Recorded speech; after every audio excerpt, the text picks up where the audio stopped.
From the roots to the frontiers.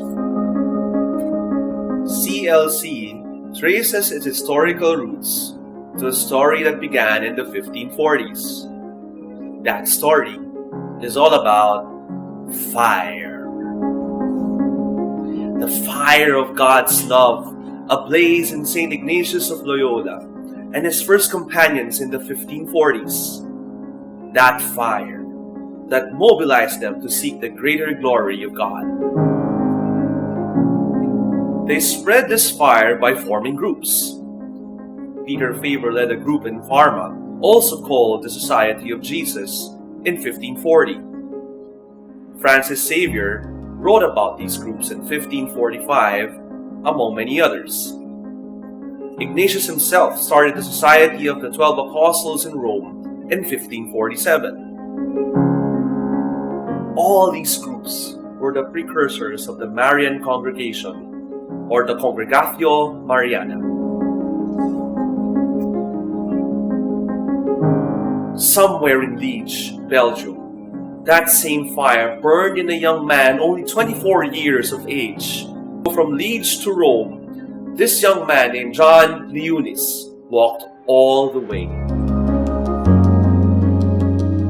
May 3, 1556, dressed as a worker, he presented himself in the Jesuit house near the Church of Madonna dell'Estrada in Rome. He wanted to enter the Society of Jesus. Leonis became a Jesuit teacher in the Roman college. There, he ignited the fire of Ignatius among the young men he organized into a group in 1563. Eunice's life as a Jesuit was spent from one city to another. Everywhere he went, he brought with him the fire of Ignatius. Everywhere he went, the MC sprouted and flourished.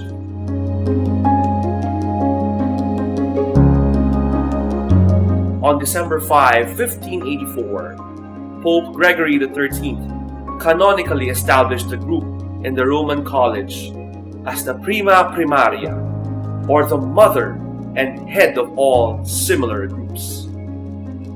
This group became the direct ancestor of the Christian Life community. That group took the name Congregatio Marianae and was consecrated to La Annunciata. The MCs aimed at unity of life, which meant bringing all aspects of human existence together in one Christian way of life. This was clear in the Common Rules of 1574, prepared by Leonis himself. Through the years, the fire continued to blaze. A multitude of men and women across the world and down through the generations drew close to it.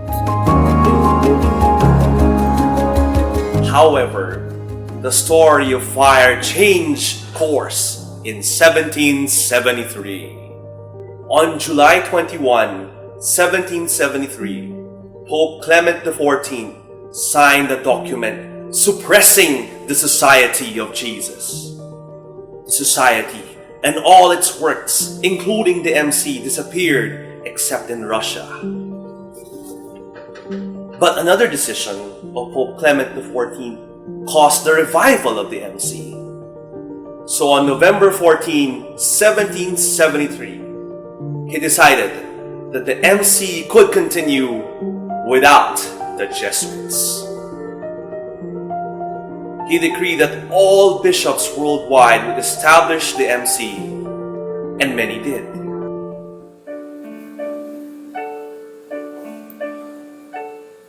The MC increased and multiplied. From 1540 to 1773, a period of 233 years, 2,500 groups were affiliated to the Prima Primaria. But from 1773 to 1948, a period of only 175 years, about 80,000 groups were present worldwide. Although the MC, or the Sodality of Our Lady, grew numerically, the original Ignatian spirit declined. Nonetheless, the Marian imprint remained strong and vibrant. Can it be said perhaps that this period was not without a blessing? It was during this time that the MC admitted female members. Was that perhaps a move prompted by Our Lady? It was also Our Lady who led the Jesuit fathers to redirect the MC back to its origins. In 1922, Father Lidochowski, then Father General of the Society, convened a meeting of the Jesuits working in the MC. 40 fathers from 19 countries met and decided to start a central secretariat in Rome. That signaled the formal start of the renewal of the MC. The efforts at renewal received a big boost in 1948. On September 27 of that year, a CLC-friendly Pope, His Holiness, Pope Pius XII, promulgated the Apostolic Constitution on the Sodalities of Our Lady. This document is known as the Bis Seculari. Bis Seculari was a clear, authoritative statement on the authentic identity of the MC. It stated that the Sodalities of Our Lady are religious associations established and constituted by the Church. It also stressed that Sodality members be given a formation that will make them capable of being examples of Christian living and apostolic zeal. Bis Seculari also clarified, defined, and clearly stated what sodalities are for.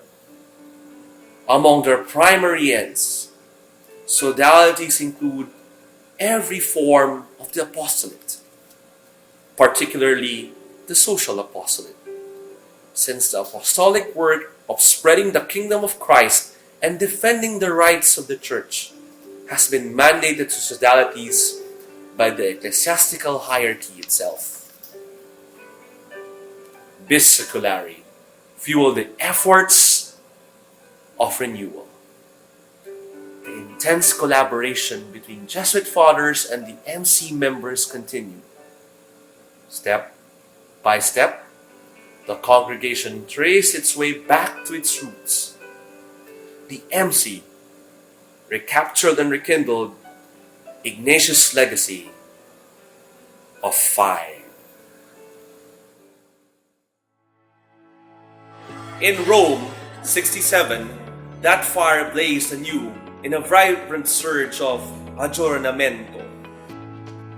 The assembly that waited to be held after Vatican II took place in Rome from October 19 to 21, 1967. 140 delegates from 38 countries participated. The Philippines representative was none other than Father Jose Blanco of the Society of Jesus. The delegates, moved by the Spirit of the Lord and inspired by Vatican II, approved an extensive program of aggiornamento for the 400-year-old congregation. Newness, founded on the rich heritage of the past, was the order of the assembly. They approved the new international name, Christian Life Communities, new rules, the general principles, new statutes for the World Federation of Christian Life Communities, as well as a new juridical structure. A new apostolate was also approved. The resolution, which received a unanimous yes, read as follows: Be it resolved that the Federation of the World, as a voluntary common apostolate, undertake concrete legal action aimed at ending world poverty and injustice in the spirit of Populorum Progressio. In that same year, Father Pedro Arupe, the Superior General of the Society of Jesus, handed over the leadership of the CLC to its lay leaders. In a letter addressed to the Jesuits, he requested them to drop as much as possible their directive role and to act more as a source of inspiration and animators of the community, without giving up the specific task of representing the hierarchy of the church. The rekindled fire gradually blazed through the years as the newborn CLC listened to God's call and discerned the matching responses.